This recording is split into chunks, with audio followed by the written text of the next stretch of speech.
Good morning, Ni Hao and Joe Sun from here at the Hong Kong Zoological and Botanical Gardens. We're here for a new series that I'm calling Hong Kong Past and Present. It's where I pick a thoroughfare or a district here in Hong Kong, walk around, look at the old photos and see what is there in the present day. Let's go.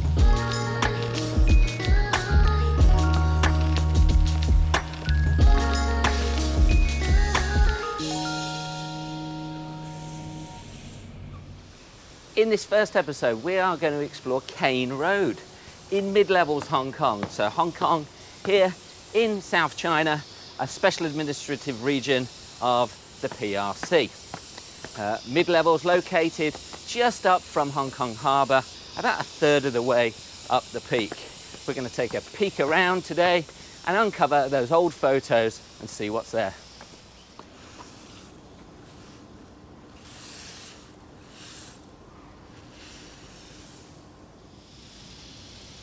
A little background history. This here is King George VI. Now, his grandmother, Queen Victoria, was on the throne in 1841 during the Opium War when Britain forcibly took Hong Kong Island from China.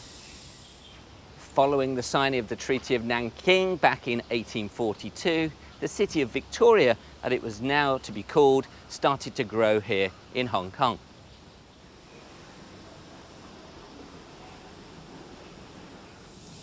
By 1845, the city had really been mapped out, and Caine Road, the road we're going to look down today, had been mapped out and all the plots had been bought up by rich merchants.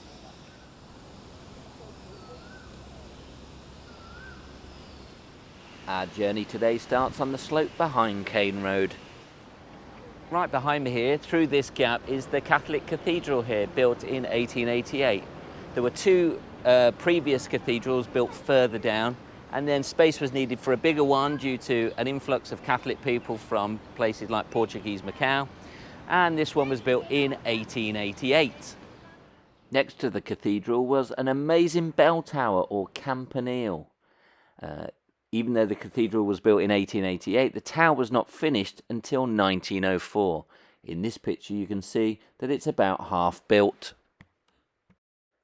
Just like many of the statues around Hong Kong, during World War II, the Japanese requisitioned the bells, which were taken away, melted down for use in the war effort.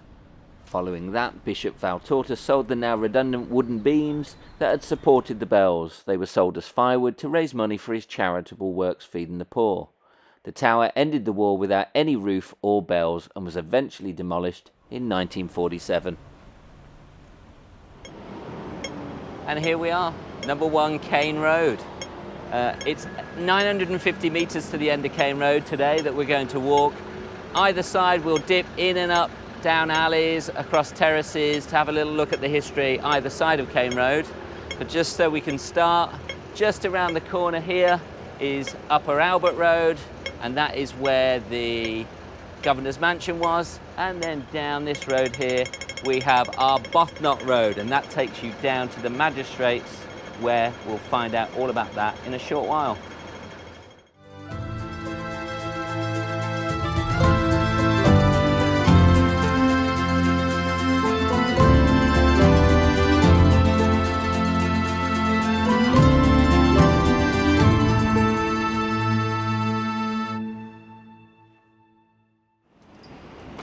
Caine Road has always been a really wealthy part of Hong Kong, right from the 1840s, where the richest of merchants would live on this road.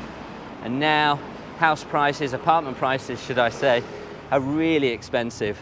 There's lots of international kindergartens all along here because it is very popular with expats with young children, as well as business people from China and all around the world.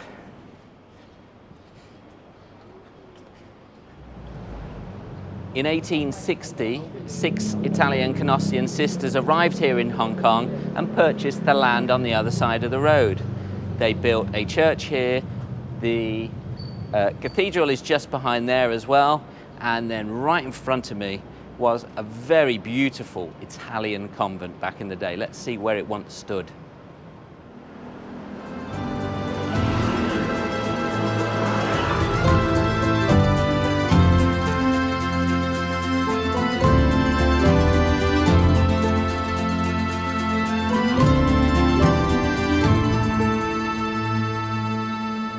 you're probably saying, Luke, you haven't told us why it's called Caine Road yet. Well, it's to do with this street here, Old Bailey Street, which is just off Caine Road.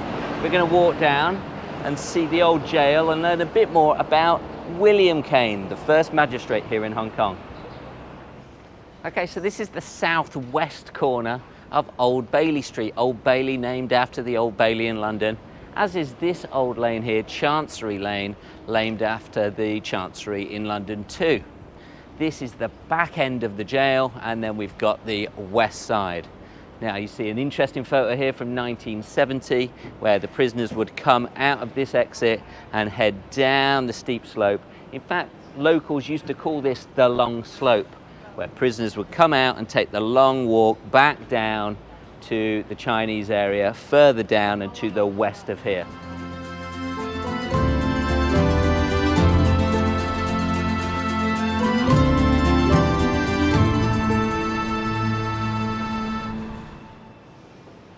Here it is, Victoria Prison. Let's go inside and find out more about William Caine. Born in Ireland but schooled in India, William Caine was appointed Chief Magistrate in 1841, soon after the British planted the flag here in Hong Kong. He had extensive police powers and quickly became known for his harsh sentences and punishments, particularly of local Chinese. Hong Kong was a lawless town in those days. In fact, its inhabitants were put into two groups, those who had been robbed and those who were soon to be robbed. When Chinese people were asked who had the authority and who was in charge of Hong Kong, it wasn't the governor, they said, it was William Caine. One of the restrictions he laid down on local people was a curfew. After 10 p.m, only Chinese citizens with passes issued by the Chief of Police were allowed on the streets. Here's one of the night passes from November 1866. Punishments included flogging, the stocks, branding and queue cutting. Around this time, Chinese had their heads shaved with long hair braided in what looked like a tail. The most shameful act was to have your tail cut, and this was known as queue cutting. When this jail was built in the 1840s, Caine built a house and acquired land above it to the south, and this tract became Caine Road that we see today. Retiring in 1859, with his final role being Hong Kong's first Lieutenant Governor, Caine returned to England, a land he knew very little of, became Superintendent of Police in Nottingham, and finally, living off a pension of £1,050 a year in London. He finally passed away in 1871. Okay, right opposite the prison we have Staunton Street, and down here we have a bakery that has become possibly the biggest thing in Hong Kong. It's called the Bakehouse, and they do wonderful pastries. Started in 2018, the first shop was opened here. Always a queue outside, so let's take a look and buy some pastries for breakfast.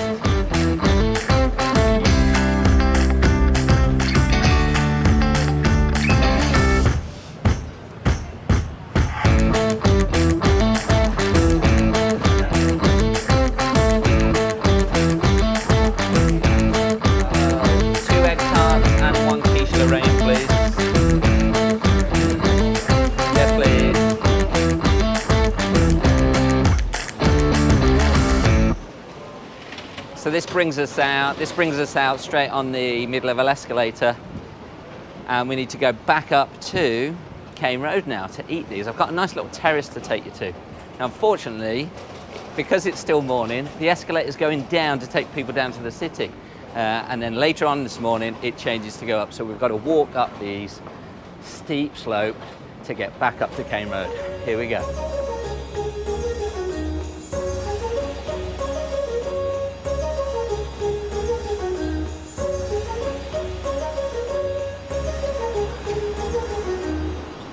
There we go, we're back on Caine. We're going to go up and over though, because you can't cross the road here. And now I'm going to show you a couple of nice terraces.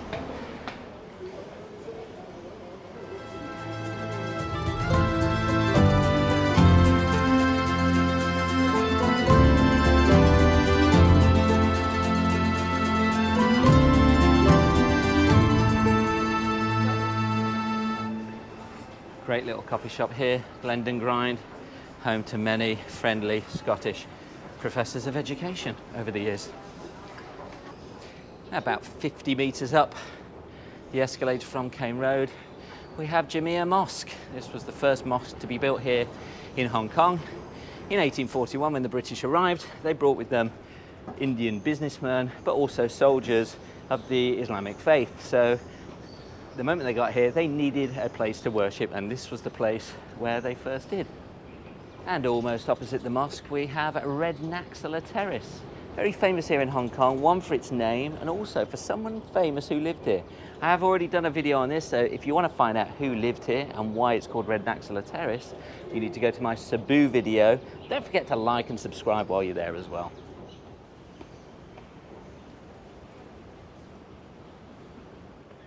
And here, about 20 metres up from Caine Road, we have Prince's Terrace. This is one of the few private terraces here in Hong Kong, and it was named in 1923 after the British royal family. Now, to find out what was here before this terrace and these buildings, let's head to the steps at the other end to find out who lived here. Now, my daughter's just told me she's never had a bakehouse before. How has this happened? Am I always at the bakehouse by myself? So, while we have our breakfast, we can find out what she thinks about her Portuguese-style egg tarts. Okay, so the Portuguese egg tart, very similar to the English egg tart, has been around in this part of the world since the probably 1600s, when the Portuguese brought it to Macau. What do you think of your bakehouse egg tart? Good? Very good. I think I need to bring them more often. Now, I do like a quiche. I've gone for the quiche Lorraine, but they do a few other quiches in there, so let's take a bite of this one, see what we think.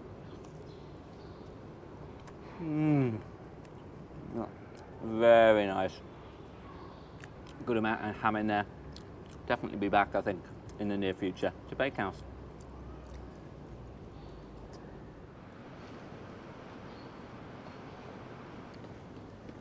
So this ornate staircase here was once the entranceway to a beautiful giant villa called Douglas Villa.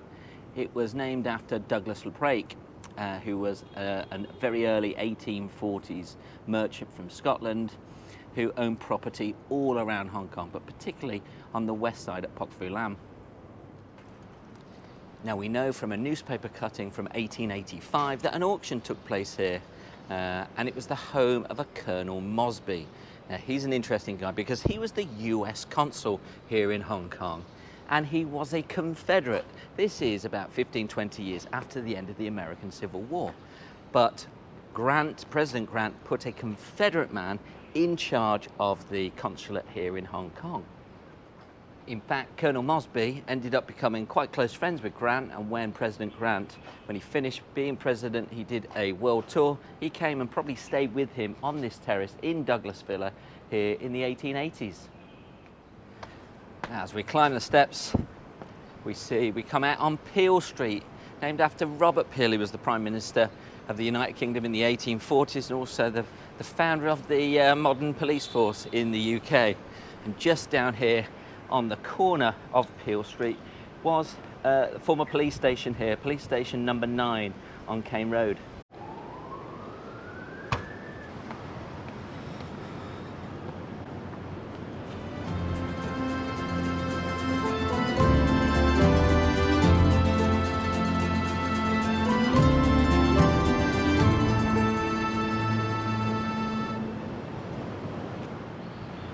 Great view here looking down on Peel Street, all the way down to central Queen's Road West.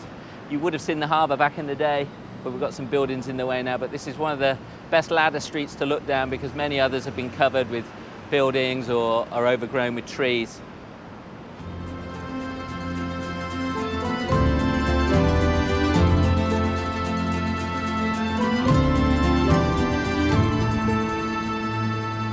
It was actually a man called Charles May who was chief of police here from 1845 right through to 1879. And unfortunately, on his way back to England to retire at the age of 61, he died on board ship around Singapore.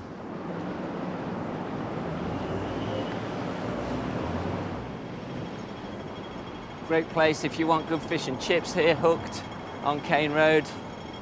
Used to be owned by a New Zealander, I presume it still is, but I haven't lived in these parts for a long time.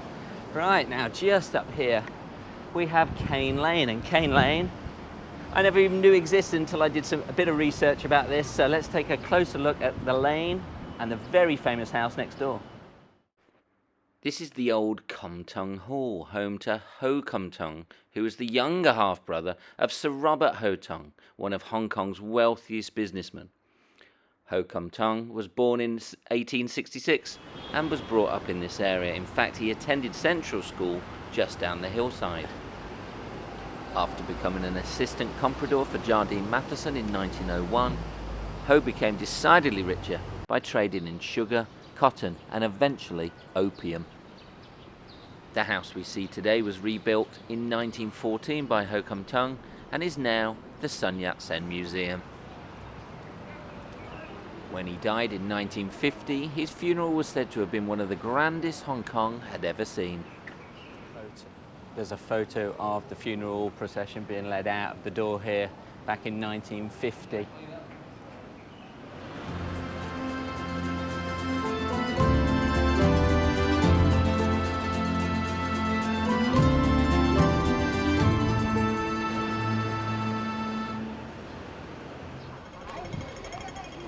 And look at this, one of my favourite walls here. We have some ubiquitous microcarpa, some banyan trees. Is that what we call them, Jason?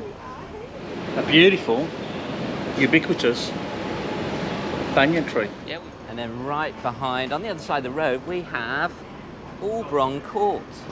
Now, nobody recognises this pillar when they come into this, what is now a marketplace. I used to live just down the road, never noticed it. But here used to be a very, very big house owned by a Mr. Modi, very, very rich merchant here, long history in Hong Kong. Now, we have Aberdeen Street right next to it, which would have formed the eastern border to Albron Court, and it would have gone all the way down Aberdeen Street to British Street and Staunton Street at the bottom. There would have been the house here at the top, and then terrace gardens all the way. In fact, if we go down and around, we can still see the huge walls of the terrace gardens going right down Caine Road, as there were lots of other mansions right up and down this street, all with terrace gardens.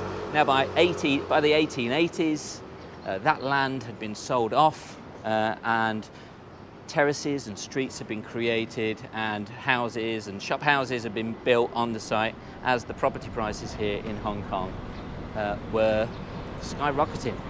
But when this was built, probably in the late 1840s, Albron Court would have had stables at the bottom and a servants' quarter and the main house here at the top. Let's take a look at what it looked like in the 1970s, just before it was knocked down.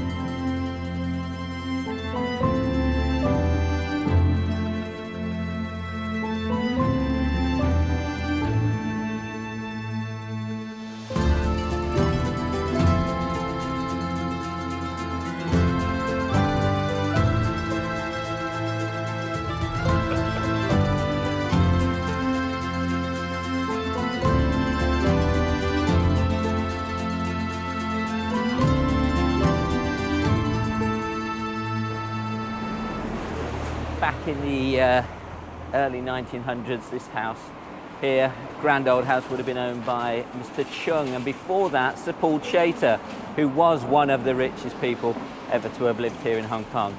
Sir Paul Chater moved up to Conduit Road when he built Marble Hall, magnificent structure, picture of it here. All the way down Caine Road, there were opulent mansions. This one here, another one, we're not quite sure where on Caine Road it was, but in the mid-1800s this place was full of opulent mansions, and then by the turn of the century, 1900, a lot of the land was being sold off. So this is the original ladder street. Now all these steep streets that have got steep steps going all the way back down to the harbour side, they were all called ladder streets, but this is the original ladder street. And this street pathway coming around here is known as Caine Lane, and it came all the way down from Taiping Shan, just down there, which was a very poor Chinese area, and it came all the way up here to join Caine Road. There's a classic photo that's been out and about on Facebook and lots of other sites here in Hong Kong. So let's take a look at what Ladder Street used to look like in the 1800s.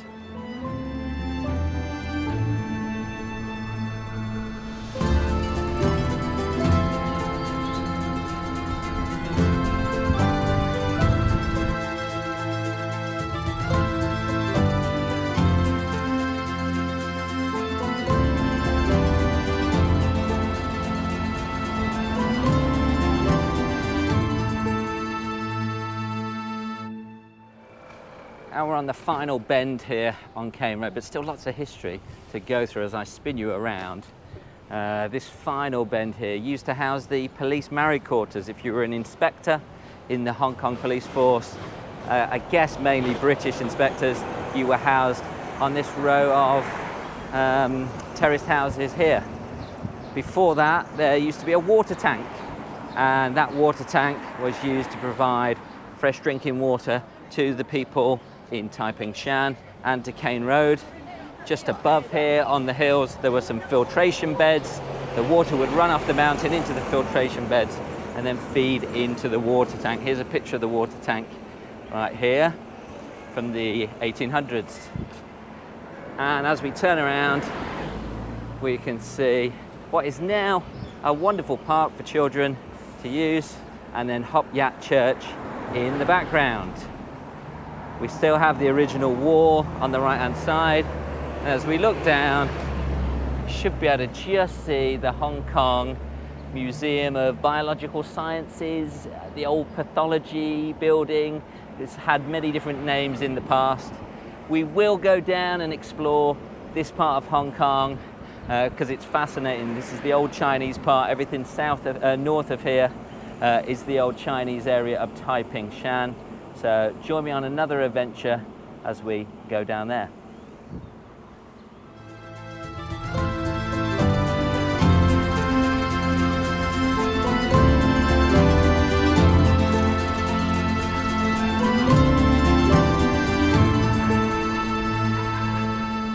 A couple of great old photos here from the 20th century.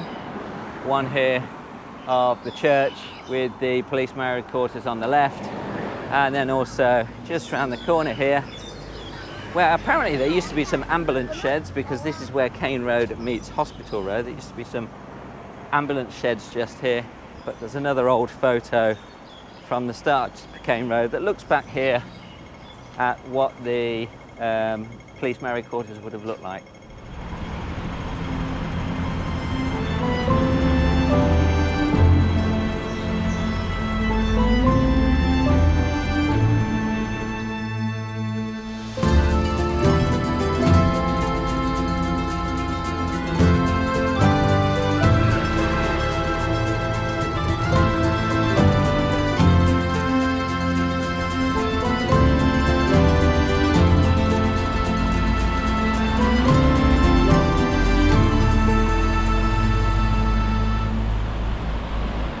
It always helps if you know someone in a high building surrounding where you're filming. So we've got Yat Church down there, the Caine Road Garden, and check out this wonderful vista of mid-levels, and then going round to Hong Kong Harbour in all its majesty.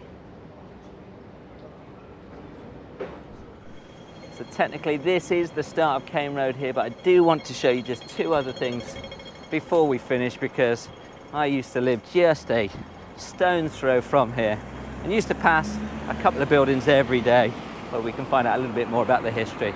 This one here, St Anthony's School. Well, this used to be another police station here in the mid to late 1800s before it was knocked down, and this would have been the police station that oversaw the Taiping Shan area, which again was mainly the lower class Chinese area.